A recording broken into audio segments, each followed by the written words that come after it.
What if you woke up one morning and your first breath of the day was water? Not in a panicky, I am drowning sort of way, but in a calm, perfectly normal way, like a fish. Imagine opening your eyes to see sunlight filtering down through the gentle waves above your bed. Your alarm clock is a series of soft sonar pings. This isn't a dream, it's just Tuesday. The ability for humans to breathe underwater wouldn't just be a neat party trick. It would fundamentally change everything we know about our daily lives, starting from the moment we wake up. Your morning commute might not involve a car or a bus anymore. Instead, you could simply swim out your front door. Your home might be very different. Instead of wood and drywall, it could be built from pressure-treated polymers and reinforced coral structures. Windows would be thick acrylic domes offering a panoramic view of the passing schools of parrotfish and the occasional curious octopus. Your neighborhood would not be a grid of streets, but a layered community built along a vibrant reef or a deep-sea thermal vent. Neighbors might live above or below you, their homes connected by currents and bioluminescent pathways. Getting a cup of coffee would mean visiting a cafe anchored to the seafloor where the baristas are trained in both latte art and marine biology. It's a strange but wonderful new way to consider what home even is.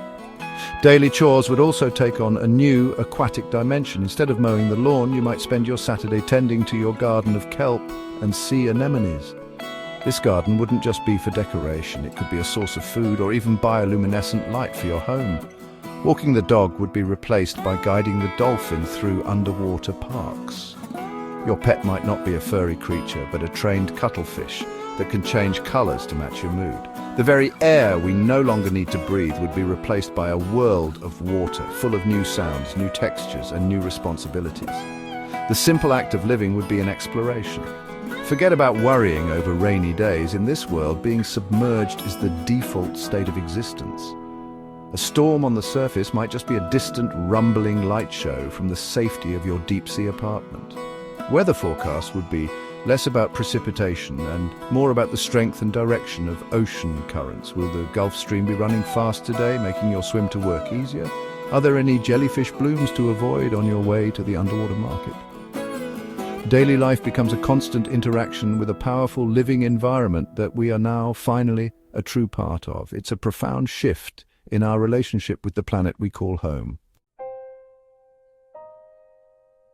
If humans could breathe water, our cities would be incredible. Forget skyscrapers that touch the clouds. We would build deep scrapers that descend into the ocean's twilight zone. Our new metropolises would be built on continental shelves, inside massive underwater canyons, or even suspended in the mid-ocean using giant buoys.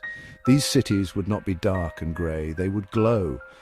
We would use the natural bioluminescence of marine life, harnessing glowing algae and bacteria to light our streets and homes.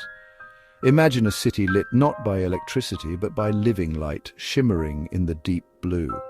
The architecture would be curved and hydrodynamic to withstand the immense pressure and currents.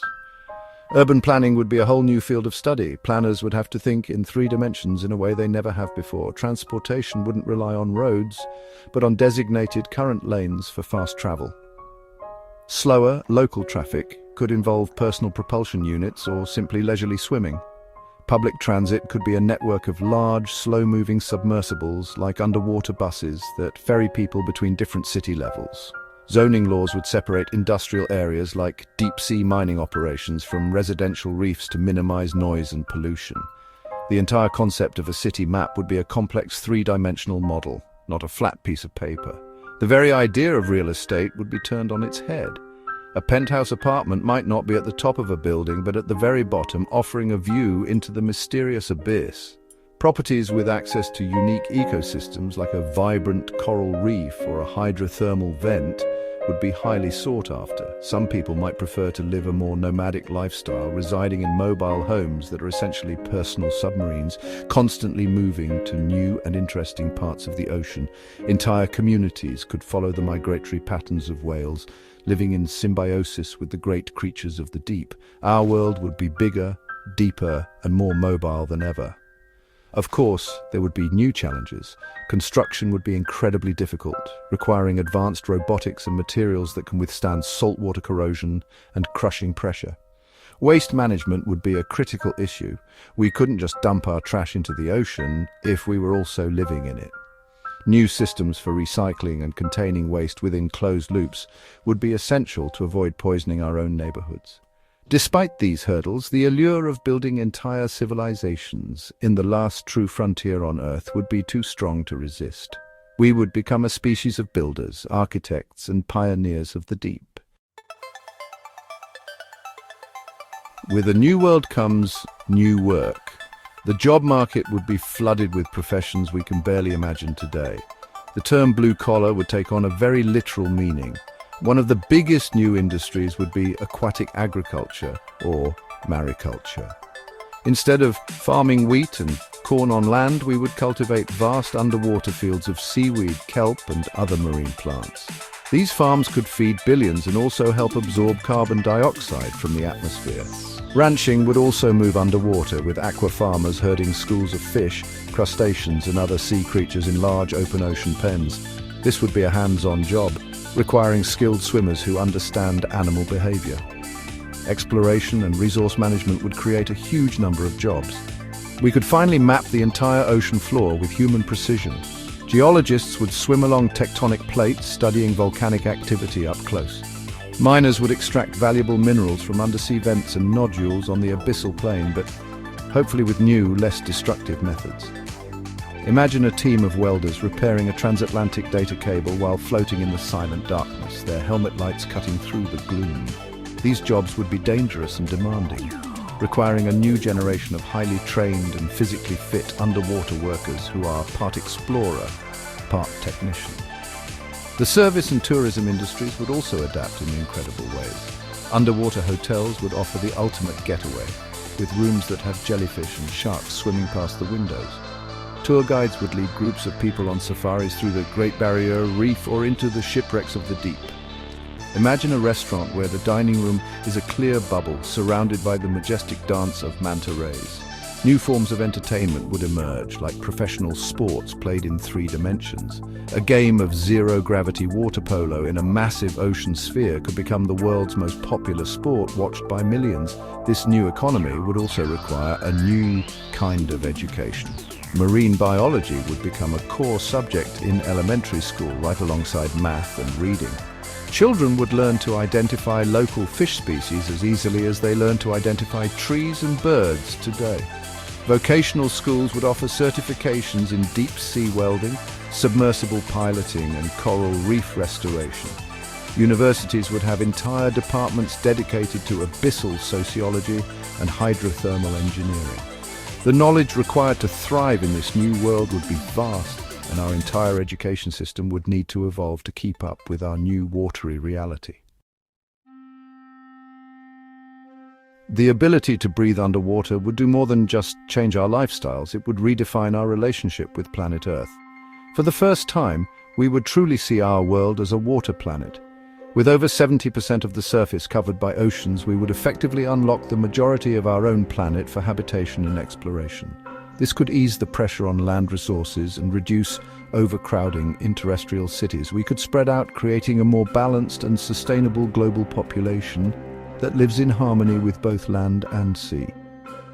This could be a second chance for humanity to get things right. Travel would be revolutionized.